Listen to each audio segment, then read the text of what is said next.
Are you tired of waiting for sparks to fly on your dating app? Do you dream of running through airports to deliver an out-of-breath, unplanned monologue? Then stop doom scrolling and start listening to Meet Cute Rom-Coms. Feel-good love stories that take you from chance encounter to grand romantic gesture in just 15 minutes. We're bringing rom-coms back. Get a brand new Meet Cute series on the first Tuesday of every month, with new episodes twice a week. Fall in love with Meet Cute Rom-Coms, wherever you find your podcasts. Is this where we kiss?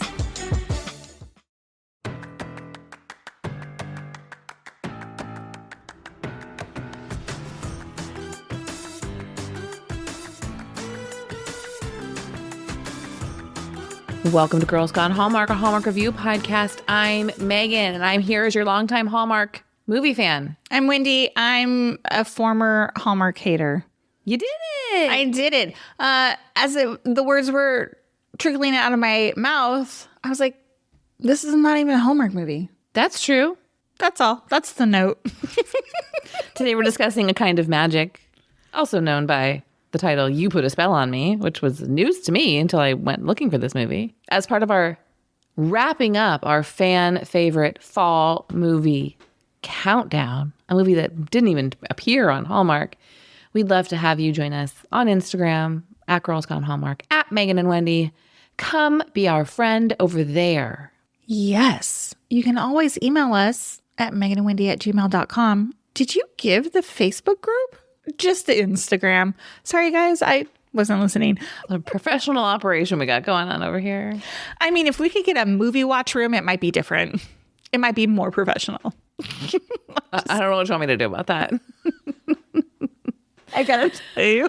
Office space in Southern California is very expensive. Eric Rutan, who was on our podcast earlier this month, he responded, if you don't know what I'm talking about a reel that was shared on our Instagram where Bran and Dan from Deck the Hallmark said that they have a movie watch room in studio. So they come into their office, watch movies, and then record their reviews, right? Mm-hmm.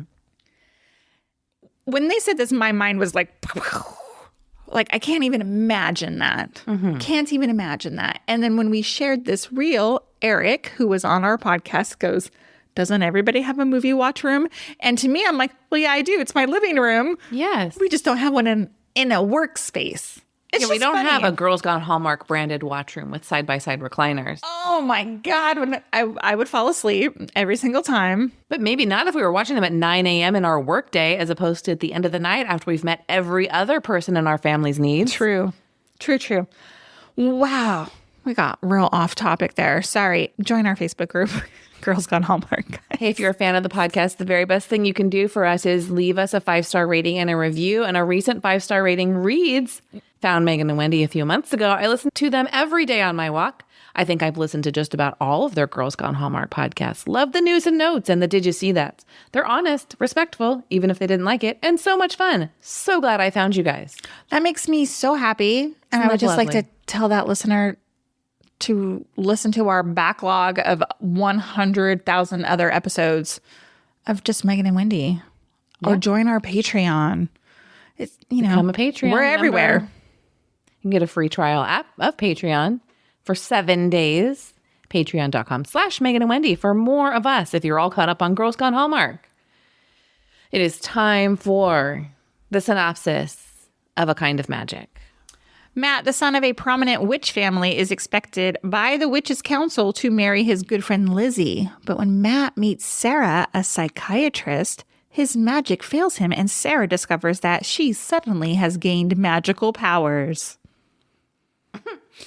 So this movie is from 2015, and it is also known under the title You Put a Spell on Me. And as I was saying that in our intro, Wendy was rolling her eyes at me like, she couldn't believe I didn't know that. I don't know how I would have known that. I went to look for the movie, and it comes up under 2 titles. Same photo. I'm not going to comment until my first impression. Okay. Nikki DeLoach plays Sarah Kane. Nikki has been busy starring as Goldie in the Curious Caterer series among her 69 acting credits. She will also star in a world record Christmas during the Countdown to Christmas season. So I did a little digging. She filmed this movie in 2015. She also filmed her first Hallmark movie in 2015. This one came out right before it. Just was interesting to me. I was like, I feel like she's been on the channel a lot longer than she actually has. Yeah. I mean, 8 years is a long time, but okay.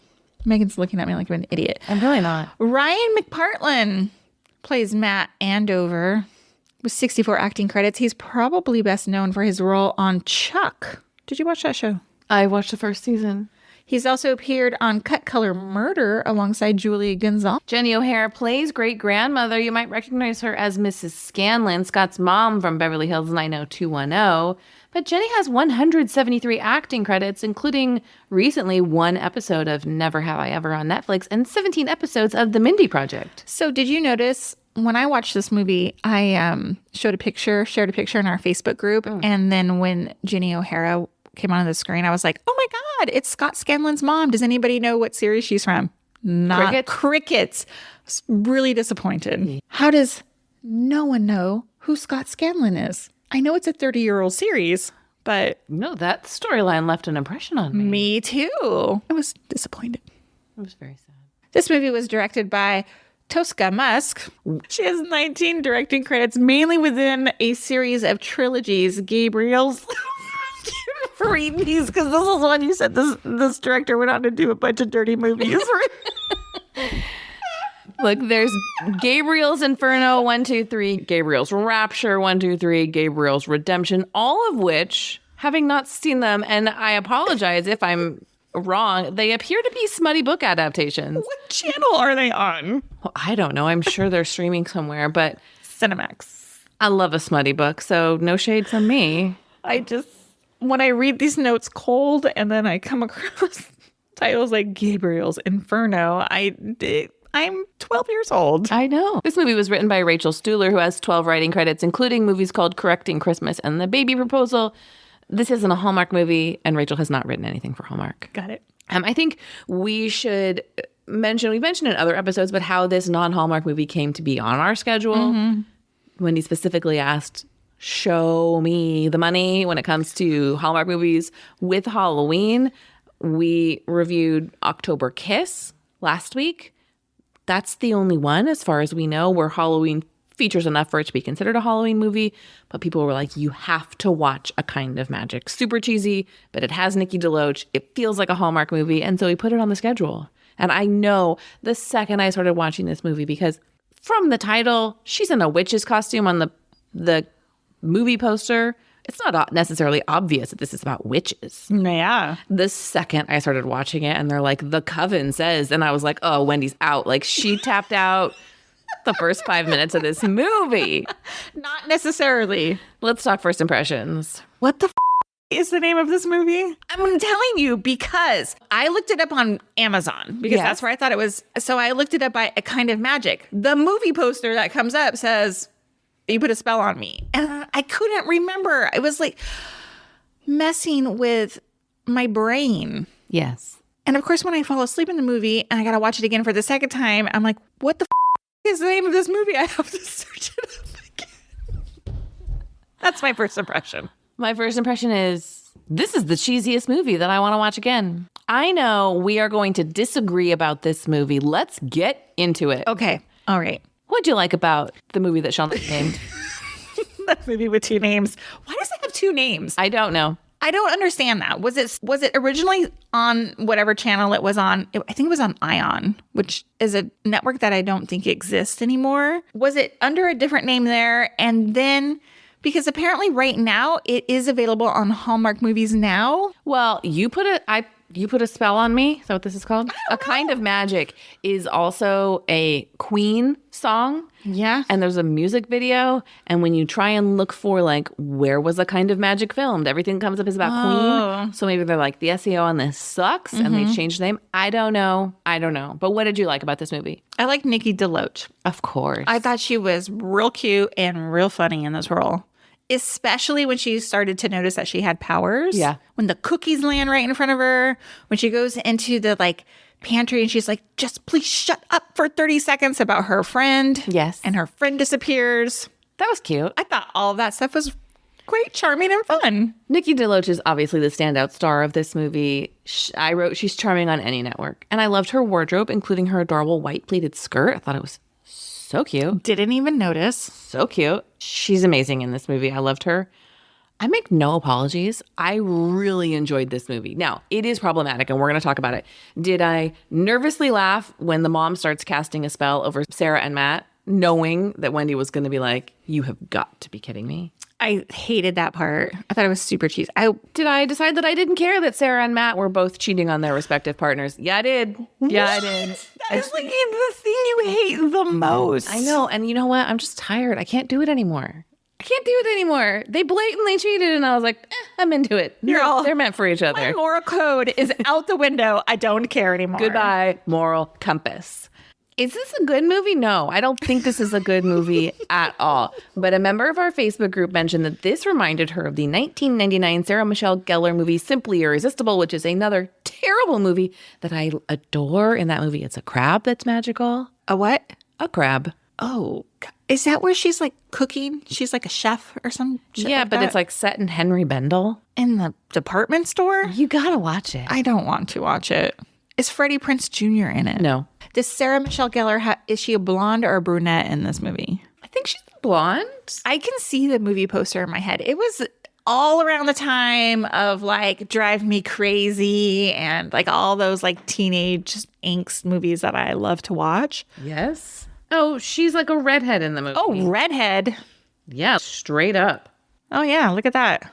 I love her as an actress, to be honest. Me too. I love her. So you thought this movie was similar to that movie, or it just had the same like witchy vibes? The same witchy vibes, the same overall vibe, like the same overall kind of cheesy feel. Mm-hmm. Again, that's a 1999 movie. We all know my memory cannot be trusted. It's been 24 years. 1999 was 24 years ago. You don't need to rub it in my face. So, as memory holds, these two have a similar feel to them. Got it. I think Ryan McPartlin is real easy on the eyes. Mm-hmm. I thought he's real cute, but a little dry overall. Yeah, kind of wooden. Yeah, I have some more thoughts about him in my wish section. Now, it might be a surprise to you, but I did enjoy the whole witch storyline. Did you? I did. I didn't hate it. It's not sci-fi. Okay. It's like spooky magic. I kind of liked it. What I liked is that we have a male witch, a warlock. The second someone said warlock, and I had so many alarm bells go off during this movie when they're like, oh, not like I'm going to meet a warlock in a bar. And I was like, oh, Wendy's out again. I didn't hate that. Like, you won't watch Harry Potter. That's witches and wizards. Fair, but I don't think that's why I'm not into Harry Potter. Okay. I liked the whole witches council drama. You know, the whole like we have to get married or we're going to lose our powers. Like I thought that was kind of cute. I didn't like Mom was super into it. The arranged marriage. Just the whole I'm going to do a spell and this. I didn't like any of that. Really? I just liked the mom. Really? Yeah, because even though she like arranged this marriage, it was because she was on her son's side. She was like, if you want to keep your powers, you got to do what you got to do. She wasn't like, our family needs this, but you need this. Mm-hmm. And then she was all in on Sarah. My point is I like the witchy. Witches. You know I'm going to Salem, right? I did know that. I'm really excited about it. I'm super into witches right now, dude. All right. Okay. So I liked this movie. No, I didn't like this movie. I liked the witch storyline. My final thing I liked about it, that I liked that Matt and Lizzie knew they did not want to get married to each other. Yeah.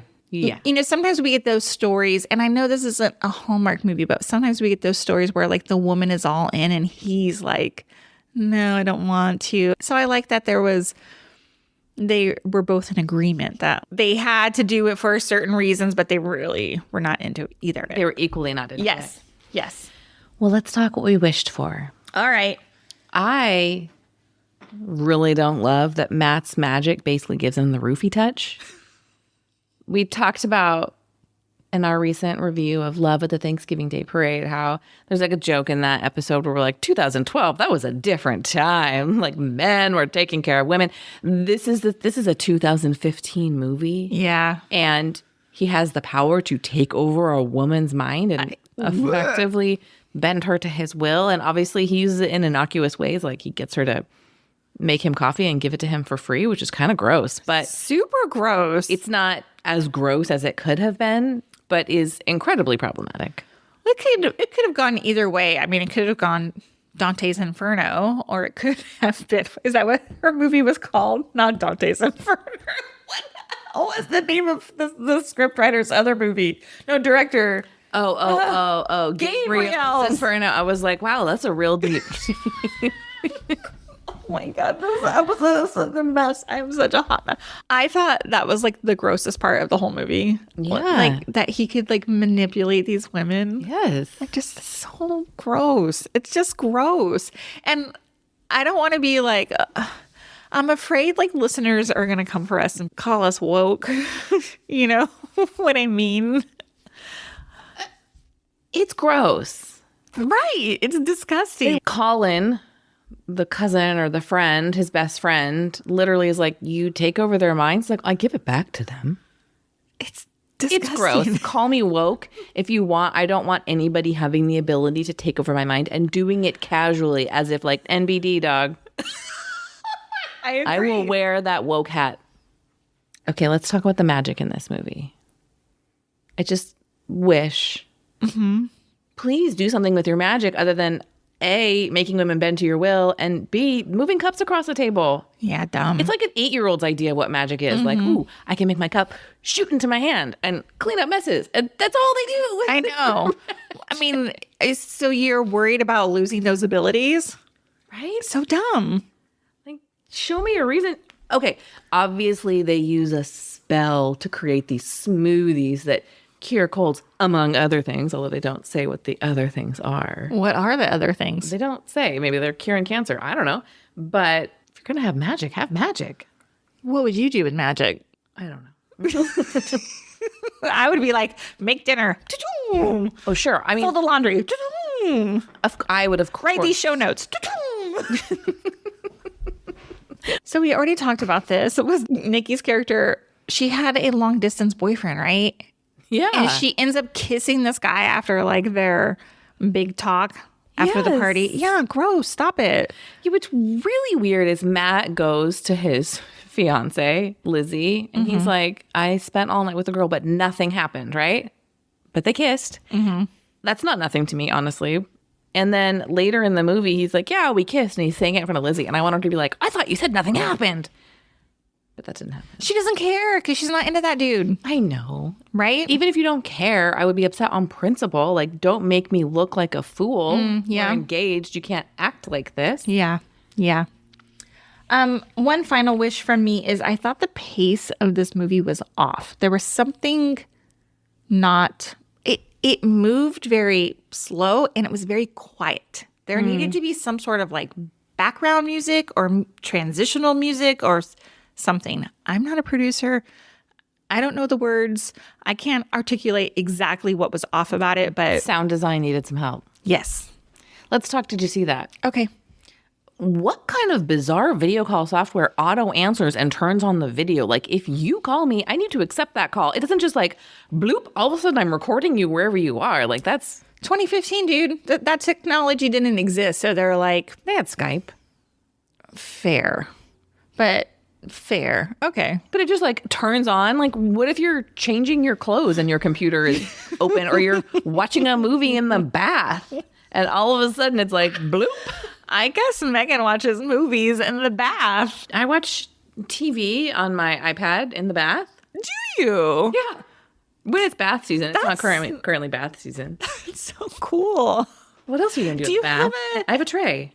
Do you? Of course. I love it. I like an ice water in the bath because I get hot. Like a real icy water. I like a book or a movie. Book. I like to read. Doesn't it get wet? Dante's Inferno. First of all, I'm an adult woman. I can read without getting my book wet. Second of all, I use a Kindle. Are you afraid of dropping it in the water? I mean, a little bit, but it hasn't happened yet. You don't put it in a Ziploc bag? Not for the bath. Okay.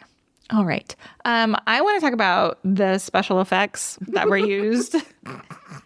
When he knocks over the cups in anger, like it's like a display of cups behind her. So dumb. Like an earthquake. Exactly. And then when he does the blender and it like goes haywire, why couldn't he use his magic to stop the blender? Right? Or clean it up. Something. Yeah. This is terrible. That's all I got. The whole point there is his magic is misfiring. It's all wacky and out of control. We got to find out why. It's being siphoned off. You know, I'm sorry. There are people in our Facebook group who are going to be so pissed because they love this movie. I liked this movie. I understand the affection for this movie. I really do. I found it very charming. I admit, I think it's a bad movie that was enjoyable to watch. Okay, what do you rate this movie? 3 stars. What do you think I rated this movie? 1.5 stars. Yes, on the nose. On the nose. Pure vibes. Every time it makes me laugh. Speaking of vibes, the vibes are all over the place in the Girls Gone Hallmark universe because this is the wrap up of our fan favorite fall movie series. This is a Halloween movie, but we've already started our countdown to Christmas reviews. We have 2 new reviews coming this week, tomorrow and Thursday. Make sure you're subscribed to our podcast and leave your 5-star ratings and reviews so other people can find us as well. Thanks for listening to Girls Gone Hallmark. We'll see you next time in the Facebook group. Bye. Bye.